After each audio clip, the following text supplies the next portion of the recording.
kwemera kigeza kuzwe murabona ko dufite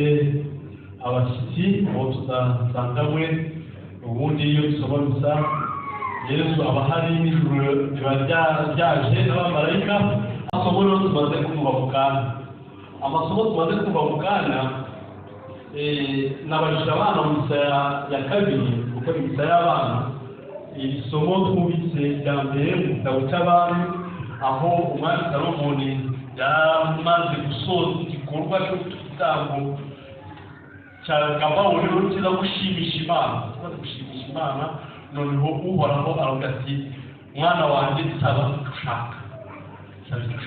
noneho natwe twagereranya n'umuntu wakoze noveni yayikoze neza cyangwa se yakoze urugendo nyobokamana yagiye ikibeho noneho agarutse uhoraho akavuga ati rwose mwana wanjye iki gikorwa wakoze kiranshimishije isaba ushaka abana rero mvuga ko bo ibyo basabye bitandukanye n'ibyo abantu bakuru abana bamwe basaba kugira ngo bazabambere ishuri bazabone ibigo bifuza abandi bashaka kuzagira hafi ya bose abana bacu basarigarire ubwenge kuzagira ubwenge kuzaba abambere noneho bakazaba abantu bakomeye mu kintu abantu bakuru nawe buri wese yatekereza icyo yasaba uhoraho nubwo wowe utakoze igitambo cyane umwami Salomoni nubwo utakoze iyo noveni buri wese agira icyo yisabira hari ikibazo buri wese asabe icyo umutima we wifuza ushaka kuva mu bukode ndabizi ko ari ikibazo kibangamiye benshi rwose bahora bantera hejuru nyuma y'ukwezi rwose ndashaka kuva mu bukode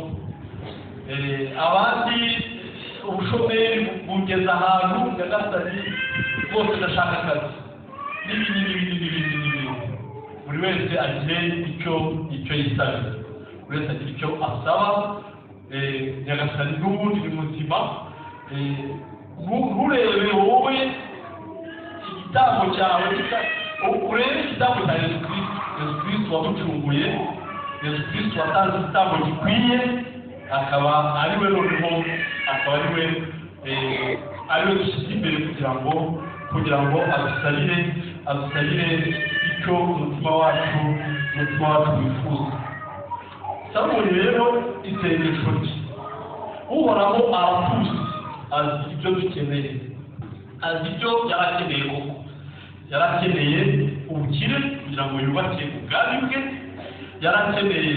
kugira ngo nyagasani yirukane abanzi be nabyo yarakeneye byinshi uhoraho yarazi rwose kuko udasabye ibyo byose ibyo nari nzi ko ari byo uri buheremo noneho ibyo byose uzabibona noneho kandi n'ubwo buhanga washatse kugira ngo ushobore kuyobora ihanga rikomeye ihanga rinini nka Isiraheli nabwo ndabuguhaye ubuhanga bwa Salomoni rero burazwi ukuntu yubatse ubwami bwe ukuntu yubatse igisirikari ukuntu yubatse umutungo mu bitabo mu isezerano rya kera mushaka gukora ubushakashatsi mwabibona ukuntu yazanye umukiro ndetse n'imbaraga muri Isiraheli Salomoni rwose yarabikoze ariko noneho hari ahantu yagaragaje ubuhanga aca urubanza butabera muzi ya nkuru yaba abagore babiri baryamye bari mu gitanda kimwe kandi bose bafite impinja umwe akaryamana umwana yuko yari yanyoye ikirahuri yarengeje iyo nkuru ntimuyizi dukeza kuri twese noneho kugeza aho bahaza amakimbirane uwakushije umwana avuga ko ari uwa mugenzi we wapfuye barangije bigera hejuru bigera ku mwami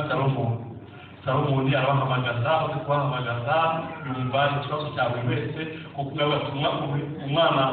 n'uwanjye undi ati n'uwanjye noneho arabahereza birumvikana abaza abakuru baramubwira ariko igisubizo bizagitanga nk'uko abishaka arangije noneho ahamagara ba bagore babiri azana ikoti mwabikurikiye ibyo bintu azana ikoti noneho umwana ugiye kumugabanya mo kabiri kuko mwese mwamushaka sibyo noneho nyina w'umwana akavuga ibihuwe biramusabye bati rwose nyagasani rekeraho ahasigaye amujyane ariko ari muzima ntitumugabanyeho kabiri noneho umwami Solomoni aba yamenye nyina w'umwana n'ibye urumva ko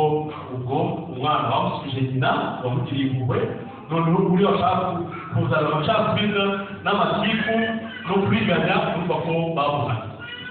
si umuhanga yagaragaje ko afite umuhanga kandi ko ari we na roho mutagatifu n'ibindi byinshi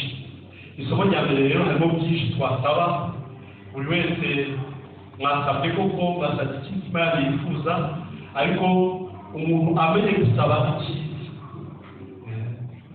kuko ndashaka gusabana nawe nyagasani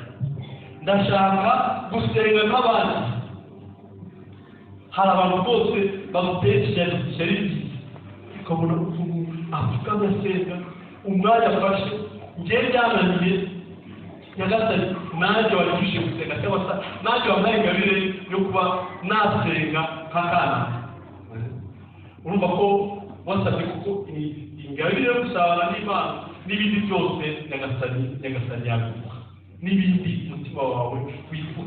wifuza n'ibindi byose waba ukeneye iryo ni isomo rya mbere isomo rya kabiri naryo ni isomo dukunda cyane ariko kenshi nanjye mvuga ngo tucamo kuko ririya somo tujya dusoma tugasenya iki cyatandukanye n'urukundo Kristo yadukunze tukunda kurikoresha iyo twapfushije cyangwa se mu bindi bihe ariko ariya magambo abanza tukayateka byose bigira abakunda Imana niyo magambo abanza byose bigira abakunda Imana niyo byose bigira abakunda Imana rero ni iki cyatandukanye n'urukundo Kristo yakunze ntacyo nta na kimwe byaba ikuzimu byabaye inzara impunga nta na kimwe gishoboye kuntandukanya n'urukundo Kristo yakunze ayo magambo rero ni amagambo akomeye twumva kumenya ko umuntu wamaze gusobanukira ko byose bigira abakunda Imana kumva ko ijuru aba yarikandagiye ibyiza by'ijuru aba yabibona ibyiza by'ijuru uwo muntu rero niwe wagurisha byose kuko twabyutse mu ivanjiri wagurisha byose wahaha byose kubera ibyo byiza yabonye noneho agakora ibintu mu maso y'abantu bakabifata nk'ibisazi ati uyu muntu ni muzima cyangwa yarasaze ariko muzi ko ntabwo ari amabanga Tomasi arabihanganira muzi ko Tomasi yarafitemo amahitamo yo kuba umupadiri wa diyoseze ya Roma amahitamo yo kuba umupadiri wa diyoseze ya Roma akaba umupadiri umwepiskopi we akaba papa Leo ubu arangije ahitamo Kigali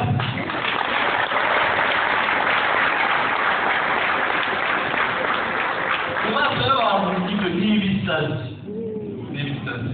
umupadiri Roma no kumupadiri Kabuye ntaho bihuriye turahazi bombi mu maso y'abantu n'ibyo n'ibisazi mu maso y'abantu muzi ko arangiza amashuri isi yose yayigenze yose hafi yose yarageze aho abantu bose bifuza bifuza kugera yarangiza agahitamo kujya ku seminari bagenzi be bose kujya ku seminari Karubanda kujya ku seminari Ndera abandi bagenzi be twarahuye n'ubundi bose ni abantu mu maso y'abantu bakomakomeye bagendana na disitenti wibaza noneho wowe ugahitamo ibi yanditsemo mu maso y'abantu ibyo ni ibisazi mu maso y'abantu n'upfayo muri isazi ariko noneho mu gihe rero wahisemo neza Nyagasani kuba muri kumwe kandi noneho ntabwo azajya ngo yumve ko yibeshye bishoboka ntabwo azabibeshya Dawidi nuko umusaraba nyine ucaho ukumva kuko jewe unahisemo neza nk'uko cyangwa ibyo muhumure nawe tumuhumurize n'aba bavandimwe bamuhumurize ntabwo twibeshye gukurikira Yesu nta gihombo kirimo.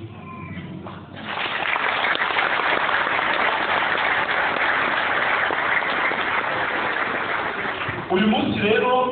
Papa Francisco yifuje ko ubu munsi icyumweru cya kane cy'umunsi wa karindwi ko umunsi twibukaho ba nyogokuru na ba sogokuru bacu kuko Papa Francisco we ahamya ko ariho yavanye umuhamagaro we ko abona ukuntu ba nyirakuru na sekuru bamukoresha kure babimukira basenga byose bayitura Imana niho yavanye umuhamagaro na Thomas niho yavanye nawe umuhamagaro we turabizi tuwuhamya tuza gusabira muri igitabo cy'Ukaristiya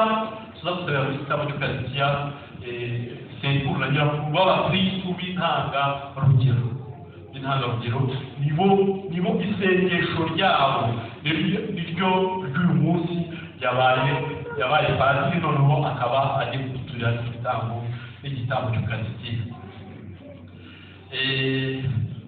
Ubutaha rero tuzabitegura nawe azabifashamo ko tugiye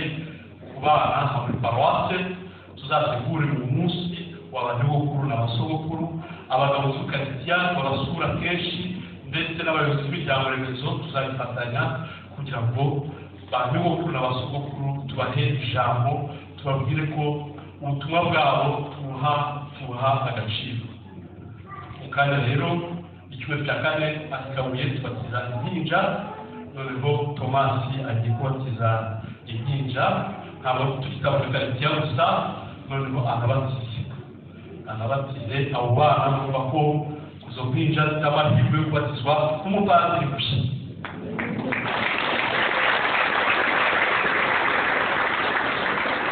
Aravuga umugisha